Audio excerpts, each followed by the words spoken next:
But let's back up a little bit. And if you're not going to go the route of macros, because for a lot of people, it brings a lot of stress. Yeah. Bodybuilders track macros. Not even a lot of CrossFit athletes track macros because of the amount of cardio that they're doing. Mm-hmm. People that are trying to go for physique goals, NPC, I think it's IBBF, the bikini competitors and what have you, and the bodybuilding community, they track macros. A lot of people, when you get put on dietary plans to lose X amount of weight over a certain amount of time, it's based on, your TDEE, total daily energy expenditure. Yeah. And then also what you're putting in. But let's slide over from there. Before you start tracking macros, you might want to just look at some whole foods. Whole foods are something that if you're going to McDonald's, Chick-fil-A, Taco Bell, Chili's, you're going to Applebee's for your first date, you're going to the steakhouse, you're probably not going to hit as many whole foods as you think you are. Yeah.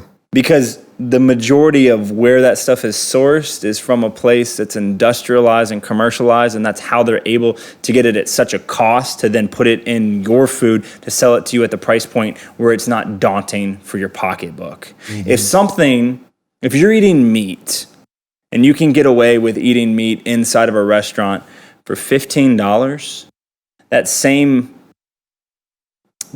amount of meat that if you were to get somewhere else, but it was sourced differently, is 7x the price, it might say something about the quality of that. And that quality comes back down to how it was raised, what was pumped into it, what was left out of it, what kind of life it lived, how expensive is it to raise and transport. Understanding what's in your food, and there's a lot of things that we can go into too outside of this about plastic leaching, about, gets deep, man.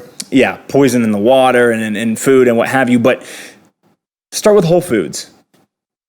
If you're going to communicate to everybody what whole foods are, layman's terms, they are. Yeah, what? So layman's terms, all a whole food is it's the source. It's how anything else that is created is a derivative of whole foods. Whole food is the food in its natural condition. So if somebody likes to eat Lay's potato chips, right, that potato chip initially was a potato. If you just eat that potato, that is a whole food. Versus the potato chip, which is a derivative, it is a processed version of that initial whole food. And so in that processing, a lot of the nutrition is ripped out. Part of that is based on the nutrient loss from cooking it, preparing it in different ways. And then some of it is a nutritional trade-off because they inject oils and other things that weren't naturally in that whole food, but they just used it as a basic substrate to then, Frankenstein the rest of it to then create a product that can stay shelf stable for months or years at a time, which nothing that is a whole food can stay shelf stable that long.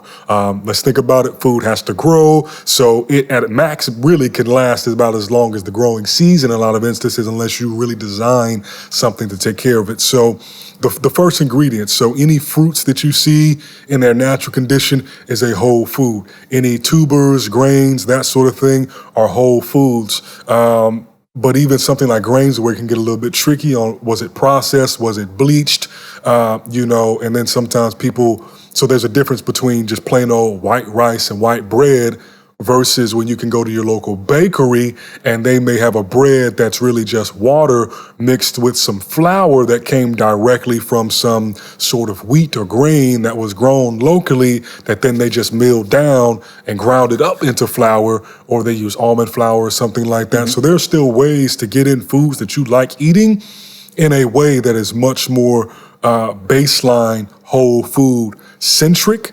And some people like to use guidelines like the Whole30. But what I would recommend for people is the easiest way to kind of make that hurdle is when you go grocery shopping, do your damnedest to only buy whole foods to start with.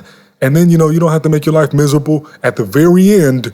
Then maybe grab yourself a few things that are very convenient to have, that you like to have, but are not needs to have. Because if you can make that change from that habitual standpoint where the food you're eating by default, you opt to start making food, which means you may need to prepare several whole foods together to get your end result meal. That's going to put you in a baseline, far better place where you're not having to be as worried about counting your macros, looking at the nutritional labels because, oh, what's in this sweet potato? Sweet potato. What's in this tomato? Tomato. You know what I mean? Versus, oh, damn, maltodextrin and this, that, and the third, and then you get to that, meme about shit you can't pronounce. That's not a whole food. You can pronounce any whole food unless it's just, the name of dragon fruit in a different language. But, yeah. Yeah.